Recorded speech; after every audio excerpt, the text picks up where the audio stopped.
So, I'm back with the Bleach video this time, a little update on what's going on with Bleach. It's not something we haven't really, we've never heard before, but Kubo gave us a little information on Valentine's Day, okay? He told us that he's going to be doing some character design work for the final episode of Bleach because there's going to be a character that was not in the manga appearing in the final episode, okay? And he said final episode. He's not talking about just the season finale in total, the final arc in total, this fourth core, right? He's not talking about the entire season. He's talking about the final episode. So I'm assuming the final episode will be the things after the fight. I'm not to spoil anything, but when most animes or stories end and the final battle ends, there's a couple of scenes or developments after the fight happens, after the climax. So if he's talking about the final episode, I'm sure it's going to be something after the fight, and is going to directly connect, possibly, most likely is going to be connecting the Thousand Year Blood War into the next story that takes place in the timeline, with the Hell arc and all that stuff, people going to hell, and I'm not going to say too much about that, but if you know about it, you know about it, right? Most people should already know about it. So Bleach comes back July 2026, my bad, July 2026. And yes, Kubo is going to have a lot of new developments going on inside of the Bleach anime. I know a lot of people are under the assumption that they're not going to be adding new scenes or changing the manga. I'm here to tell you that's completely wrong. Okay, I've mentioned it before, but the manga was not perfect, especially with the Thousand Year Blood War. In particular with the Thousand Year Blood War. Let me say that, not that anything else had a problem, but the Thousand Year Blood War in particular had problems here and there due to Kubo having time restraints and the manga being kind of pushed to be wrapped up and all these other sorts of things going on. So, a lot of stuff wasn't perfect.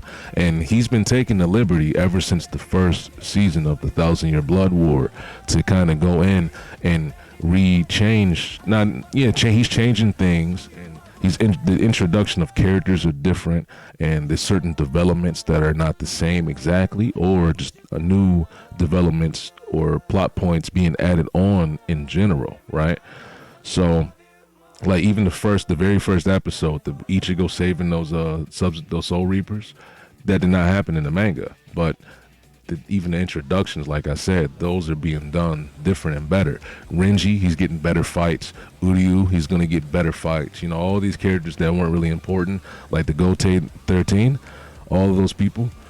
The Bankai that you're seeing right here, Shinjumaru, a lot of them, they didn't even have fights like that in the manga. It wasn't that fleshed out. So, and this is I'm showing you screenshots from a Kubo Q&A, and he's saying the same thing, right? There's a lot of ideas that he imagined himself and that obviously weren't in the manga, but stuff that he, as a creator, and with these characters living in his head, and this is the world he made, he has a lot of ideas and thoughts about, oh, this person could do that, and maybe they have an ability like that, maybe their power does this. So he's just talking about how the anime studio takes those ideas and the thoughts that he has, the additional thoughts that he has, and they flesh them out and put them into the anime. Okay, that's a part of these additional scenes that he's talking about. I'm gonna find the screenshot right now where he's saying that he adds the additional scenes, just in case you don't think he's actually doing that. But okay, so this is the Q&A. I skipped ahead to the third question. I'll go back and talk about the last two questions because it's a little piece of information. But Kubo is basically telling people that he's been saying it this whole time, that there are a lot of expanded parts in major sections where they greatly expanded the story. Okay, I'm thinking the final battle with Yahweh or Yuhabak or Yahweh is not going to go the same, right? I don't think it's going to go the same because for me, for one, I didn't like how the fight was done. I didn't like the situations that were being used for this battle. Like, again, I'm not trying to spoil anything, but the whole situations that happened in the battle, and just like I just want them to expand on all of this, right?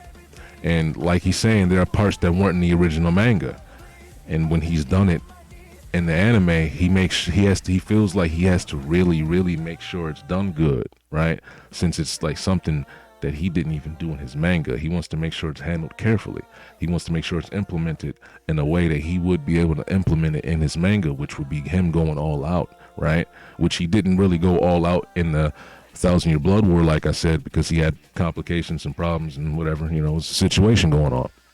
So he even goes on to say that this fourth part, this last part that you're going to see in July, he's done so much supervision on it that it accumulates to the amount of supervision he's done in all of the previous parts combined. So on this part alone, he's doing like the same amount, basically, right? And like, again, new battle scenes, completely new battle scenes, and completely new developments, right? So we're going to see characters and situations happen that didn't happen in the manga. Does that mean he's going to change the final battle exactly? Maybe not. But Kubo is a person where, you know, again, I have to quote right here, he said it before, he likes to watch the anime because he can kind of look at it like it's not a part of him, even though it is his work. It is, you know, it's coming off as like someone else's work. It's a secondhand experience for him. He can sit back and watch the anime and kind of critique his own work more objectively that way, right? He's been doing that. That's why he didn't like the original anime changing stuff up in the first place. Like, you know, they changed a lot of stuff up in the original anime. The original anime for Bleach is not one-to-one how the Bleach story is handled in every single aspect. Like the whole Rukia and Ichigo stuff, a lot of that was filler, right? That's why a lot of people thought they were going to end up as a couple. That's a whole side note. But the anime studio did that, right? That wasn't in the manga. Their dynamic wasn't like that in the manga. So they ask him, what is the meaning of the whole title, the calamity, right?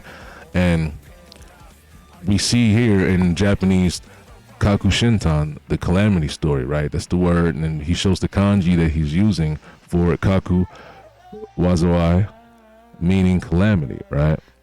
And he talks about the kanji that's a part of the word calamity was also used in the word ryoka, okay? And if you don't know or remember, like what it says right here, the calamity is a story about those who were once called ryoka and what lies at the end of the path they advanced through.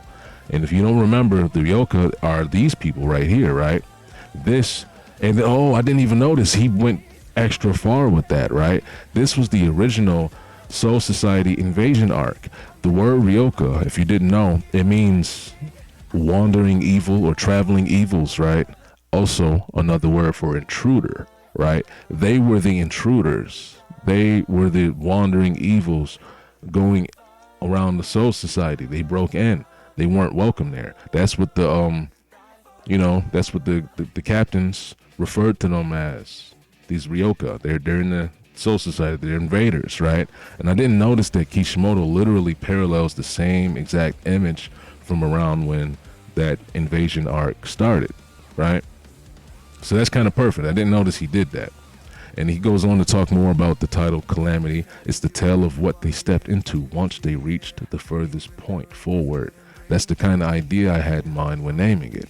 Originally, this was also meant to be a story about overcoming calamity. So it's a dual meaning. It's a double entendre or maybe a triple entendre. It has many meanings, but he chose the word calamity because of its relation to the ryoka, right?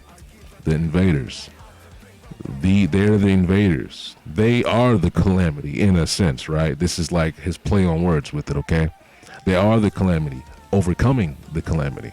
So I have about 2 more screenshots here, but it's just getting more into Kubo talking about the development process. You know, they've done test cuts without, you know, it being any final thing. They're just testing out the lighting, the animation, composition. You know, there's a lot of storyboards they have, obviously, because he's adding a whole bunch of stuff and a bunch of new developments to this. Even like new developments can even be as small as like if a character got stabbed in the manga and that was the end of the fight, well, now the fight's not over anymore in the anime, right?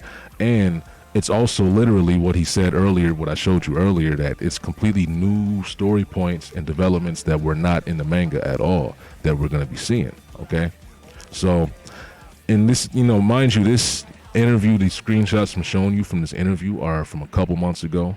The earlier news about a new character being put in the final episode, that was from today. That was from February 14th. I mean, my bad, 17th. Okay, that was from today. These are a little bit older.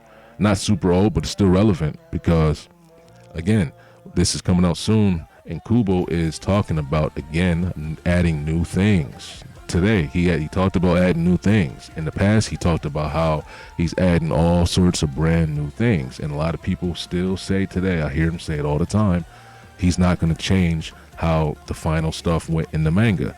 Yes, he will. People who think that he's not going to change it are the people who didn't read the 1,000-Year Blood War when it first came out. They didn't continue reading Bleach from the old arc, Soul Society arc, and then can pick it up and continue it into the 1,000-Year Blood War. No, they came back. Okay, they started reading it because they couldn't wait to see the anime.